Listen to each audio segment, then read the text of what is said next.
Hai teman-teman semuanya, selamat datang di podcast Cerita Sejarah bareng saya Muhammad Nopal dan saya Siti Dapitri. Kita udah siap nih untuk mendengarkan cerita masa lalu. Masa lalu dunia ya, bukan masa lalu yang sebelah. Jadi hari ini kita akan diceritakan oleh tamu spesial kita yang dari 926 Kabupaten Tangerang. Ada siapa aja nih teman-teman?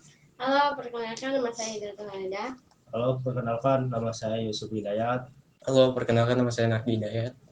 Halo, perkenalkan nama saya Siti Umayyah. Jadi teman-teman mau membahas tentang apa nih?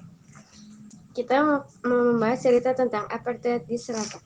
Jadi kita masuk ke latar belakang dulu nih. Apa sih apartheid itu? Apartheid adalah pembedaan hak dan kewajiban tergantung ras seseorang. Apartheid di Afrika Selatan adalah sistem segregasi rasial sistematis yang dirancang oleh Partai Nasional untuk mempertahankan dominasi mayoritas kulit hitam dan kulit putih. Kebijakan ini berakar pada sejarah kolonial, ketakutan kulit putih akan kehilangan kontrol ekonomi, politik, dan disahkan secara resmi untuk memisahkan ras di semua aspek kehidupan. Kolonialisme Belanda, VOC, dan kaum Boer. Awal kedatangan 1652, Jan van Riebeeck dari perusahaan Hindia Timur Belanda VOC mendirikan pos dagang di Tanjung Harapan, Cape Town, untuk menyuplai kapal-kapal yang menuju Asia. Penyitaan lahan dan perbudakan. Belanda mulai merampas tanah penduduk asli Khoikhol dan Hosa untuk dijadikan pertanian. Mereka mengimpor budak dari Afrika Timur. Kolonialisme Inggris, penguasaan Cape Town 1795 dan 1806.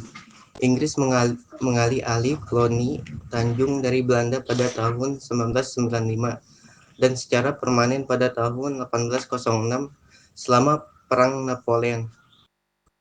Perluasan kekuasaan Inggris memperluas wilayah kolonial ke pedalaman menyebabkan keserangkaian konflik panjang. Perang kosa dengan penduduk asli. Sistem hukum diskriminatif meskipun Inggris menghapus perbudakan di wilayah jajahannya pada tahun 1834. Mereka menerapkan sistem pass law, undang-undang jalan, pada abad ke-18 dan ke-19 yang membatasi pergerakan penduduk kulit hitam dan memaksa mereka menjadi buruh lagi bagi kulit putih. Perang Boer 1899-1902, konflik perebutan kekuasaan dan sumber daya alam, emas berlian antara Inggris dan kaum Boer Belanda, memicu Perang Boer Kedua. Inggris menang dan membentuk Uni Afrika Selatan pada tahun 1910.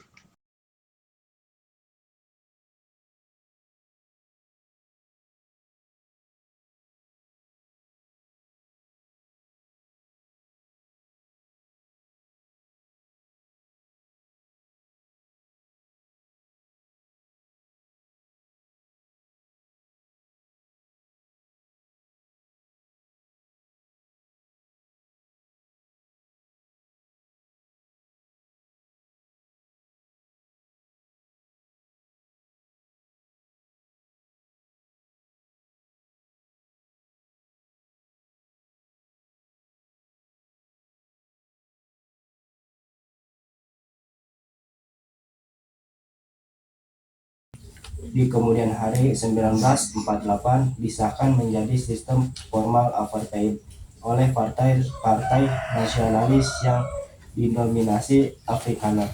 Jadi, Belanda dan Inggris sudah menjajah di Afrika Selatan sebelumnya yang udah banyak kebijakan rasis dan punya misi brutal, yakni mereka pengen nerapin sistem yang membedakan hak dan kewajiban tergantung ras seseorang. Terjadi perbedaan hak terhadap kulit hitam. Penduduk kulit hitam diusir dari rumah mereka ditakut-takuti, mereka diancam, harta mereka dirampas, dan ada peraturan sesuai warna kulit untuk misalnya tempat tinggal mereka.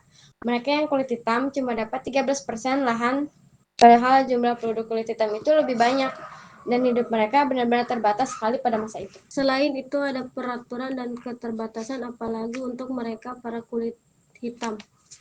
Ada mereka nggak boleh asal masuk ke tempat-tempat umum, bahkan hak mereka buat milik pemimpin sendiri dicabut. Yang parahnya lagi, pemerintah ngasih dana buat sekolah kulit hitam itu cuma sedikit, dan itu pun harus fokus kepada keterampilan fisik dan rumah tangga aja.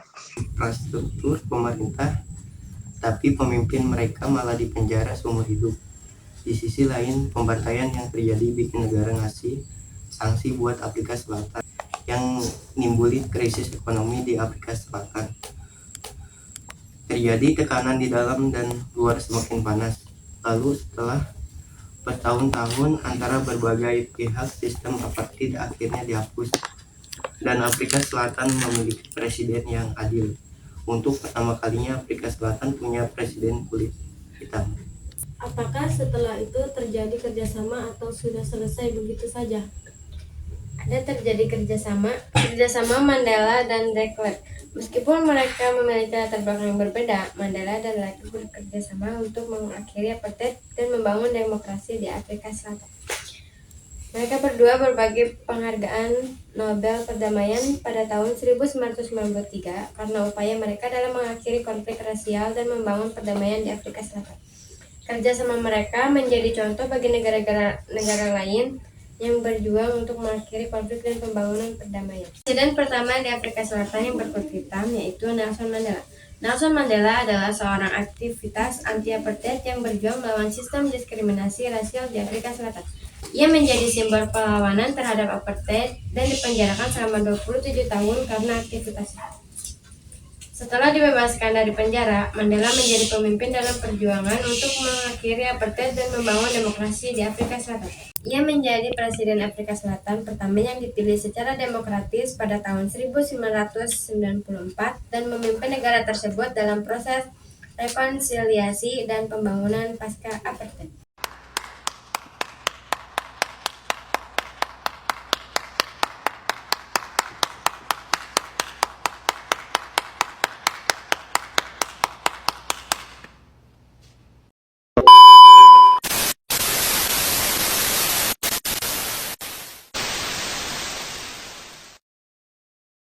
Thank you for watching.